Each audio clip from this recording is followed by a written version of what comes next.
In this session, let's learn about keep buffer pool. Before that, let's go a step back. We learned that database buffer cache is used to hold copies of data blocks. Right?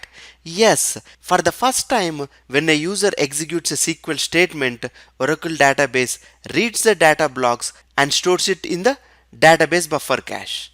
Next time, if the same user or a different user executes a SQL statement, the Oracle database will look for the data blocks in the database buffer cache. If it is there, it returns to the user. If it is not there, Oracle database will go to the data files and read them into the database buffer cache. Right? Suppose while reading from the data files to the database buffer cache, if there is no space, what will Oracle database do? It will remove some of the data blocks from the database buffer cache to free up the space and then bring the new data blocks and store it in the database buffer cache. Right? What if the removed data blocks are required by some other user? Your guess is right. Again, the Oracle database will read those data blocks and fetch it into the database buffer cache. The only problem with this is lot of IO. IO means input output. Lot of input output is happening between database buffer cache and data files.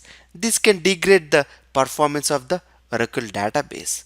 And also sometimes some of the data blocks are so important for your application, you want them all the time to be stored in the database buffer cache. How can you do that? The solution is keep buffer pool.